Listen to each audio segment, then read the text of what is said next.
everyone, this is David Stark from WatcherPass.com, and today I'm going to talk to you about a new animated film coming to Netflix from Dreamworks called Trollhunters: The Rise of Titans. It's coming to Netflix on June 21st, 2021, and I believe it's a movie that's following up from it's the Acadia Trilogy, which is, I guess, the original Trollhunters series. The Trollhunters seems to be a series of TV shows and maybe movies that kind of set up this whole world, and so Trollhunters: Rise of the Titans is the next phase in this Trollhunter cinematic universe.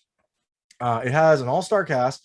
You've got Emile Hirsch, Lexi Medrano, Charlie Saxton, Kelsey Grammer, Alfred Molina, Stephen Yeun, Nick Frost, Colin Donahue, Diego Luna, to name a few. I mean, the cast is extensive because there's so much of this film that's already happened. And I would love to tell you more about this film, but to be honest, I didn't really understand a lot of it. So here's kind of what I got.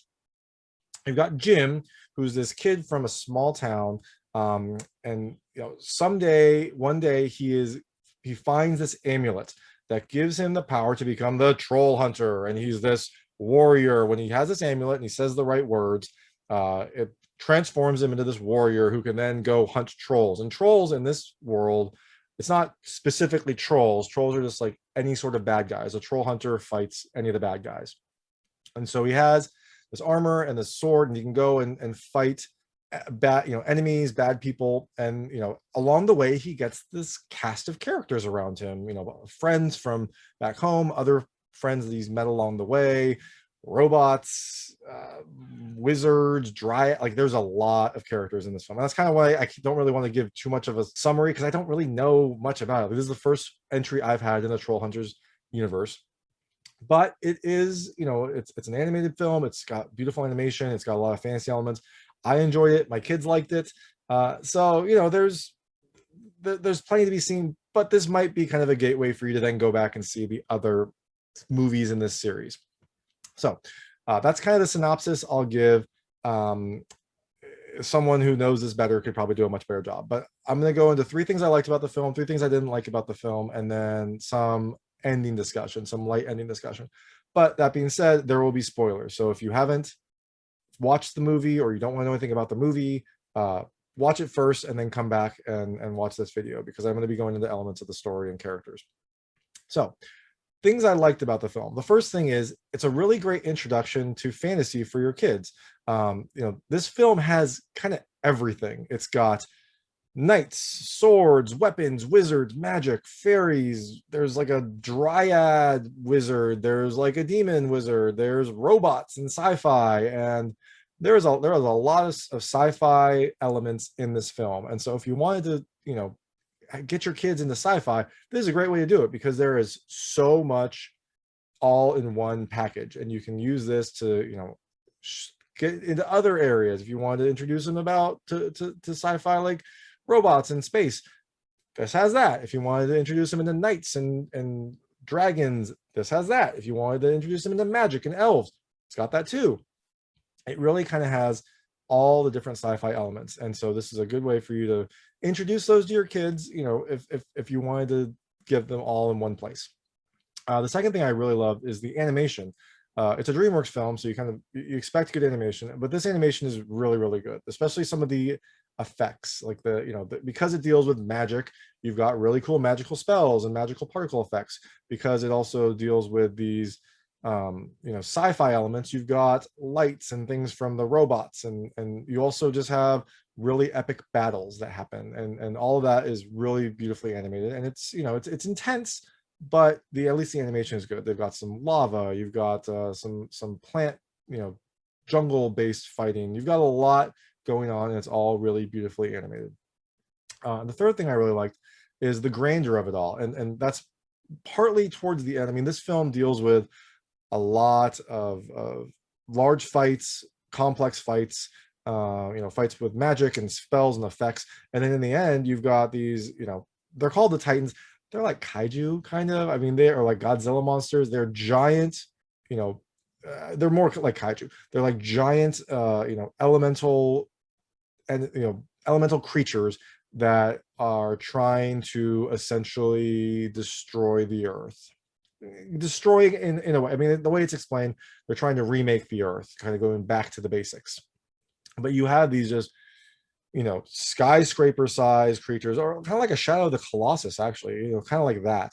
And they have to be fought, and so you get these really intense, large scale battles, which I think is a little bit unusual for a kids film. You don't really get this in a lot of kids animated movies. This film is rated TV 7, so you might expect this in something a little bit later on. But I was a little surprised that you had this level of scope in a kids film.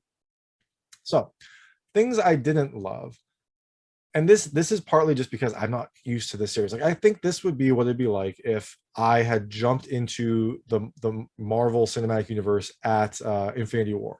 I'd be like, what is going on? There's like a wizard who travels through time. There's a talking raccoon. There's a tree that moves slowly. You can only say one thing. You've got like a kid in a spider suit who's super strong, and then a rich dude who can fly, and then you've got this like ancient soldier, this ancient god, and you also have this like 80-year-old soldier who looks ripped and has a Captain America shield. Like, if you were jumping in just cold on like Infinity War, you would have no idea what was going on. And that's kind of how I felt here, because like within the first 20 minutes of this film, you had like a cat wizard that could talk, and a plant wizard that could fly, and a giant monster dude, and a nerdy guy with a hammer, and then you had Jim, who kind of lost his powers, but he's still the leader. Then you had this like goth looking Jim who still has powers, and it looks similar, but I guess they're different characters. And then you also had a robot, and then another normal person who gets pregnant by that robot. And there was a lot going on, and I was a little overwhelmed. And I never really became comfortable with the characters. I kind of got used to them, and knew where they were, but there was just a lot in this film, and it was a little overwhelming at the start. Again, someone that is probably used to this would probably be fine. And to be fair, if I would have been annoyed if I jumped into Infinity Wars after watching all 20 previous Marvel movies and then have them give backstory to each character. That would have been frustrating. So it's kind of a double-edged sword, double-edged fantasy sword, maybe. The second thing I didn't love is that I thought it was a little scary and violent for a kids movie. I mean, it's rated TV 7, and maybe I just don't know, what that should mean. But I think you had a little bit of gunplay. I mean, I don't think there were maybe guns, but there were at least lasers. You had like a sword battle. You had some characters die. You had Jim at one point like slices someone. He doesn't like slice them in half, but he slices them enough that they're like bleeding lava, and then they explode. I mean, it was a little bit more intense. And then there was also like, there's some scary parts as well, as these like evil wizards are kidnapping someone to like force them to cast a spell. So it felt a little bit too intense for a TV 7 film. Now, I don't think it should be like TV 14. So maybe if there was somewhere in between like a TV 10, maybe that would be it. But just be warned, if you've got kids, this might be a little bit intense for their first animated movie, or you might want to watch it first before they watch it. Don't make the mistake I did and just have your kids watch it with you, because you might be surprised. And the last thing, I kind of already touched on this, but the story is pretty convoluted, and that's partly because there are so many characters. Oh wait, actually, going back to the scary and violent thing, there's also like